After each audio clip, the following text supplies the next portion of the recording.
What if I told you the signs of the end of the world are not coming in the future? They're already happening around you right now.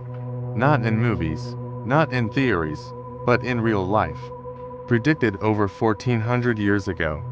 And the most shocking part, you're witnessing them every single day, without even realizing it.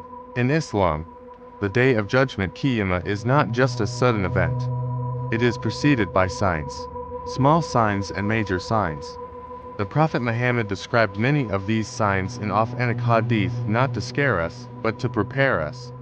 Today, we're going to explore some of the most powerful and relevant trends that seem to match those descriptions. But this is not just information.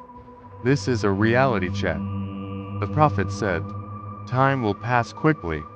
A year will feel like a month like a week." Think about your own life. Doesn't it feel like time is slipping away faster than ever?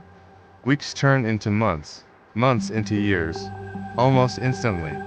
Psychologists call it perception, but Islam mentioned it 1400 years ago.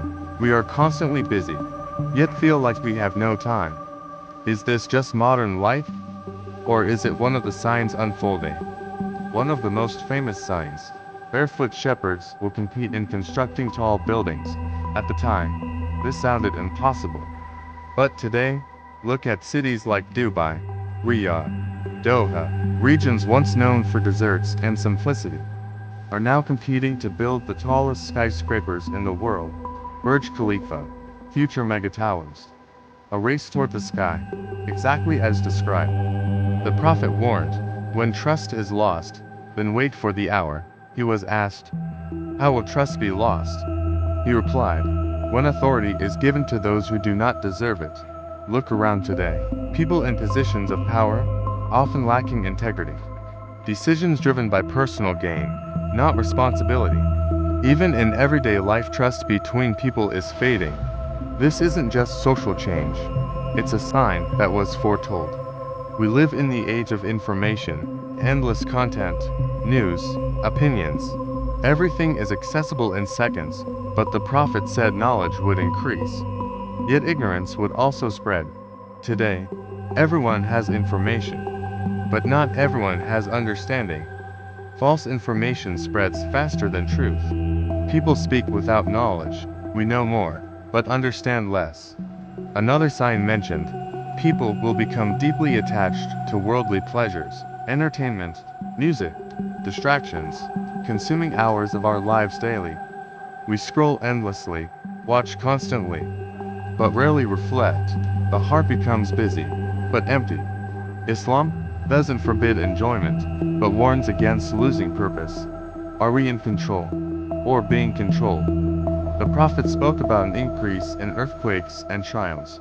Today, we see natural disasters rising, conflicts across the world, uncertainty becoming normal. The world feels unstable. While science explains how things happen, Islam reminds us why we should reflect. One of the deeper signs: right and wrong will become blurred.